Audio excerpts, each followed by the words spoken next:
What's in the box? Not till you give me the What's in gun. the box? Welcome back to the channel, guys. I'm Mitch from BD Audio, where we like the dyno amps down under. Today, I've got something a little bit different on the channel today. One of my friends, he decided that, you know what, it's time to buy a new CD player for his car.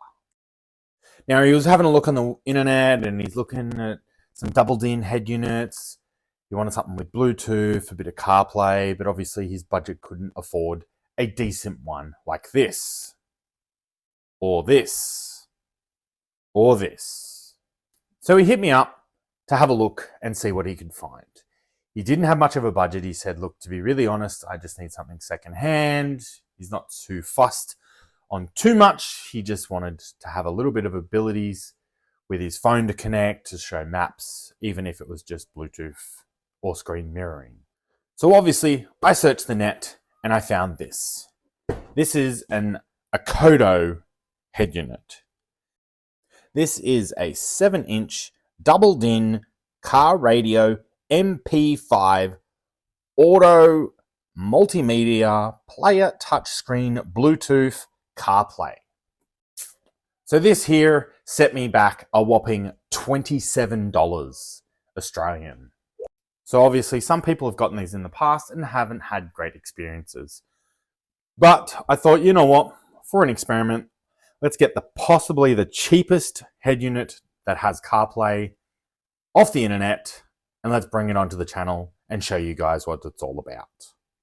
So there's not much to the box. It's a pretty plain cardboard box other than the brand name, made in China, and the information sticker.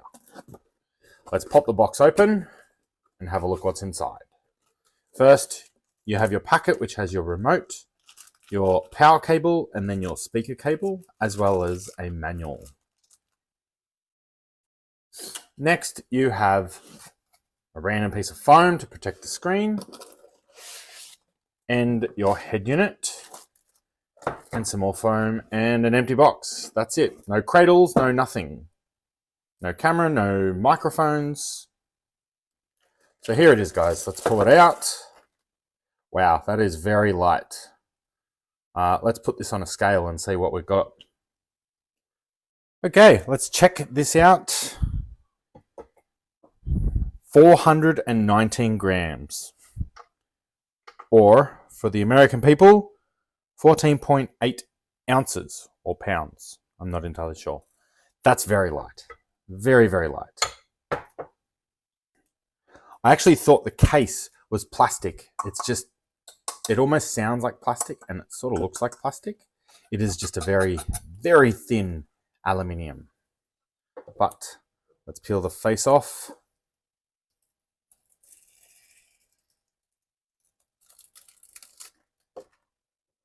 So we got two USBs in the front.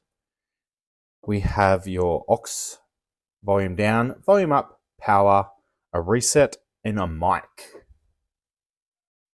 On the back, you have your wiring diagrams, which is kind of helpful for people that don't really know.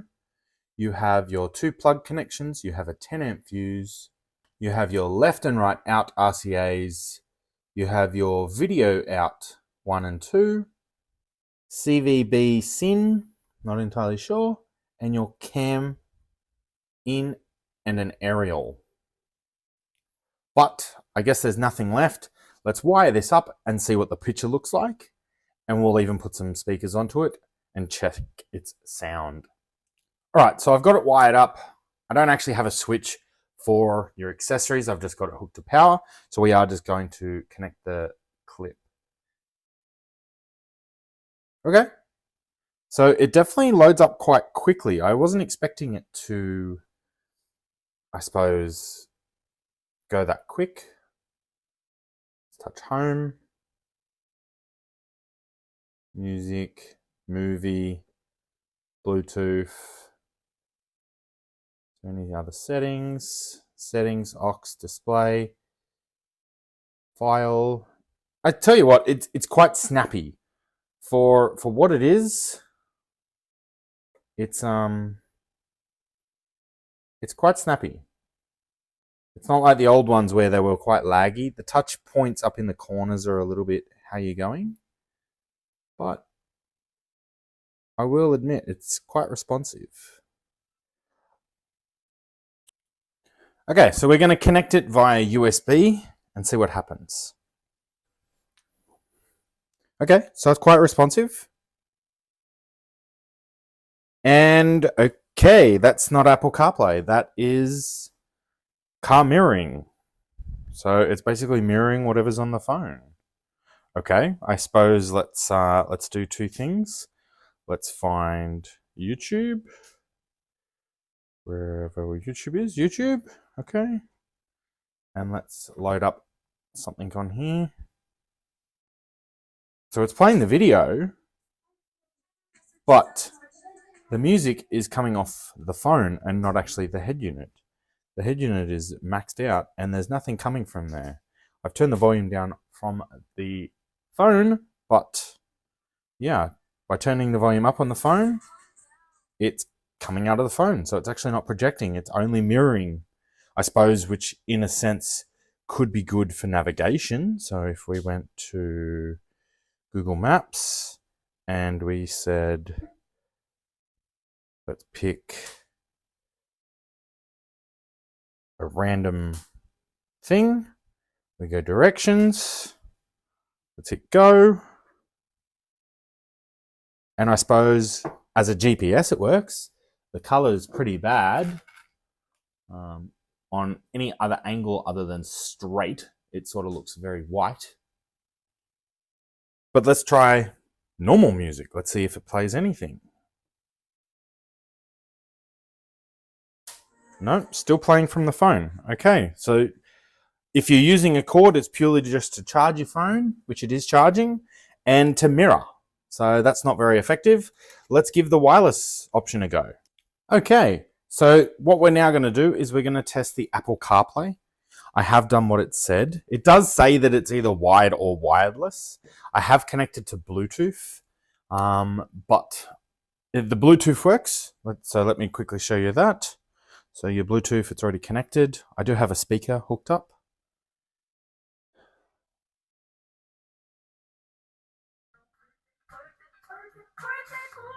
So it sounds not great. It's not very loud, but it works. But we are going to also now connect the Apple CarPlay. I have now connected this via Bluetooth, which now brings up the interface. So as you can see, it's still playing. The music still works. We can go GPS, we can go there, we can go.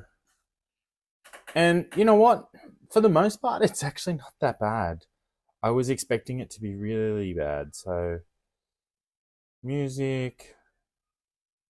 When it's running the Apple CarPlay, it is a little laggy.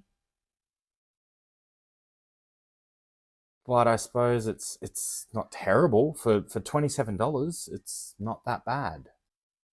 So it is charging the phone, it is running the music, it is running Apple CarPlay. If I disconnect the phone, it instantly turns it off. So that tells me that it's not a wireless CarPlay, but for the most part, it still works, which is what I'm impressed about. So I guess let's wrap this up, shall we? If you're on a really tight budget, yes, it works. It functions. It does what it needs to do. It is Apple CarPlay, which I was quite impressed. When we first plugged it in and it was screen mirroring and not working correctly, I was a little worried. But as soon as I hooked it up to that Bluetooth part, it actioned as it should have, which is really good. Now, if you did have, if your phone didn't have Bluetooth or whatnot, it could potentially just work as screen mirroring, but you're not going to get that music. So overall, I would say for $27, it's a good buy. By all means, it's absolutely nothing compared to what you can potentially buy. And look, the color may look a little bit better in the screen. In person, it's quite pale, unless you're looking directly right in front of it, but at least it's functional, which is the main thing. So, you know what? I'm definitely going to give this a pass.